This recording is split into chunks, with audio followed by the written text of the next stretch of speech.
General Sam Okiding, the Deputy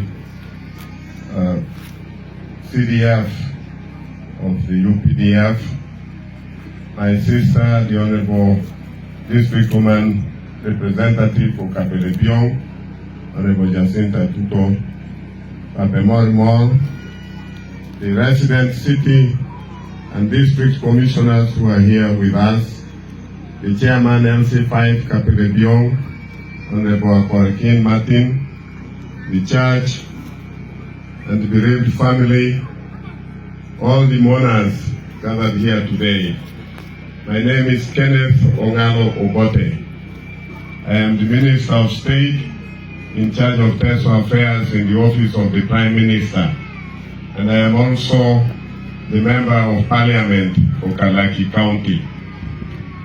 I seek your indulgence for speaking before my time because I have to go to Usuk for the burial of an 80-year-old woman.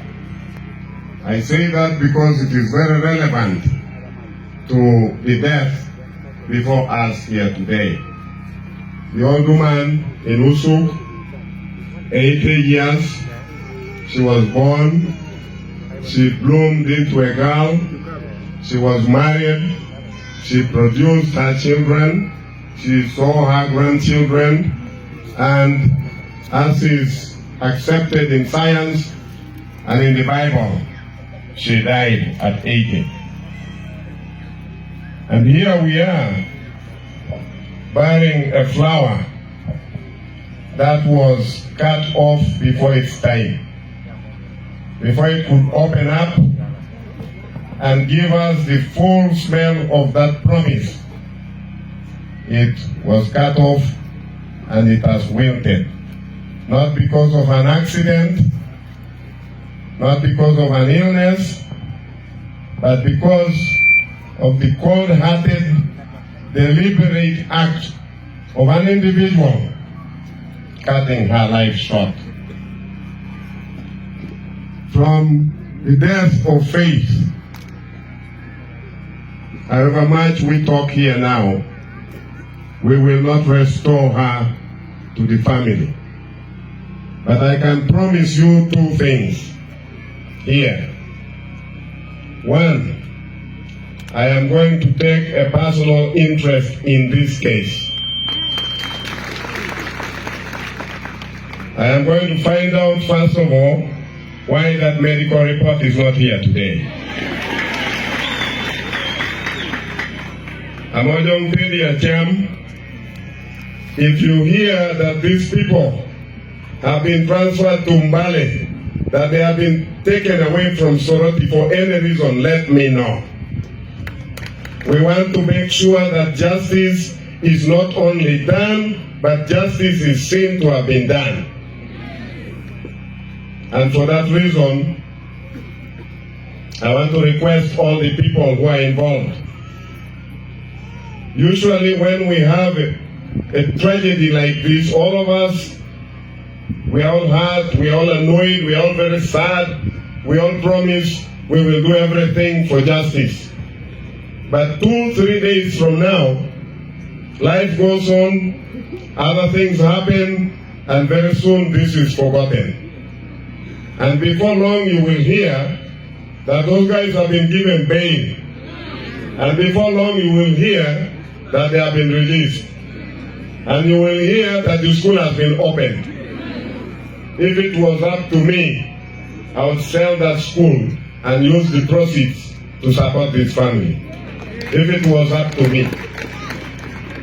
But what I will do is to follow this case. I want to warn everybody involved in this case that if there is any semblance of perversion of justice, I will be there and we will correct it. I want to also encourage all institutions from LC1 to RCCs, RDCs, and we in Cabinet will come up with a policy to regulate private schools. this business of anybody just coming up and opening a school anywhere and beginning to take our children, whom we give to them with a lot of trust, and then they turn our children into sacrificial material. We must make sure that these schools are vetted.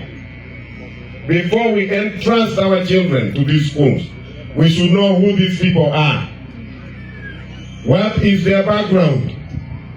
Who is this person who wants us to give them our children? 2 days only, and this kid is dead. This must change. And I want to warn you, Katunga, this is also happening with all these funny churches which are now coming up. You don't even know who these people are. They open up a church and you begin running to join churches which are actually cults. I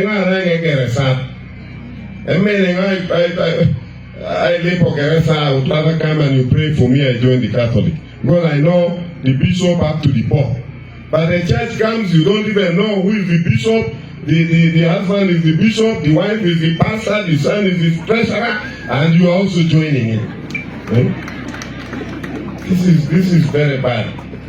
So I can promise you that we will make sure that justice for faith is carried out, and that the people who terminated the life of faith must be punished, must be severely punished.